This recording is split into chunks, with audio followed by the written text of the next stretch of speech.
Good evening, ladies and gentlemen. As the Foreign Secretary had said, you're aware there's an understanding that has been reached to stop all military activities at sea, on the air and on the land.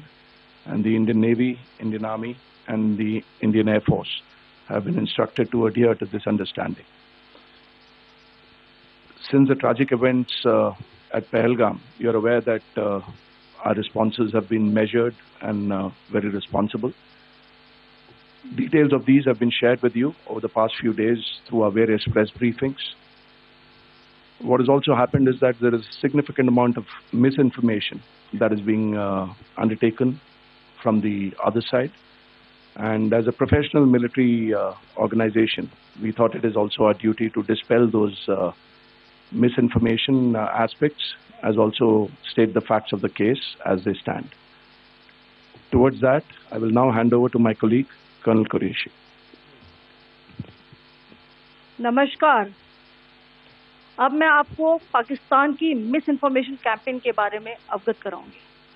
पहला, पाकिस्तान ने यह claim किया कि उसने अपने JF-17 से हमारे S-400 व ब्रह्मोस मिसाइल बेस को नुकसान पहुंचाया, जो कि बिल्कुल गलत है।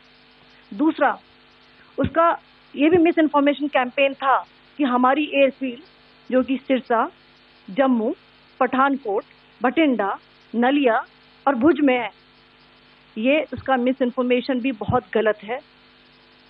तीसरा, पाकिस्तान के मिस इन्फॉर्मेशन कैंपेन के मुताबिक हमारे एम्यूनिशन डम्प्स जो चंडीगढ़ और बियास में है, उसका डैमेज हुआ, यह भी बिल्कुल गलत है। हमने आपको मॉर्निंग ब्रीफिंग में बताया था विद फैक्ट्स एंड फिगर के साथ कि ये सारी चीजें बिल्कुल सही सलामत हैं। अब मैं आपको बताना चाहती हूँ कि पाकिस्तान के एक प्रेस कॉन्फ्रेंस में ये बात की गई थी कि उनके सीनियर मिलिट्री ऑफिसर्स, जो कि पूरी तरह से ये भ्रामक है और तथ्यों से दूर है, कि पाकिस्तान की ओर से ये झूठा आरोप भी लगाया जा रहा है कि भारतीय सेना ने मस्जिदों को नुकसान पहुंचाया। मैं इससे बिल्कुल स्पष्ट करना चाहती हूं कि India is a secular nation और हमारी सेना भारत के कॉन्स्टिट्यूशनल वैल्यूज की एक बहुत प्यारी झलक है। इंडियन आर्म्ड फोर्सेस ने पाकिस्तान को बहुत भारी नुकसान पहुंचाया, उनके मिलिट्री इंफ्रास्ट्रक्चर्स को, चाहे वो लैंड एसेट्स हो या फिर उनके एयर एसेट्स।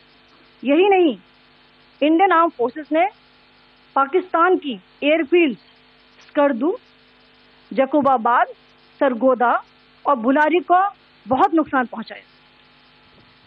इसके अलावा पाकिस्तान के air defence system, radar system, उनको भी एयर स्पेस में अनटेनेबल किया।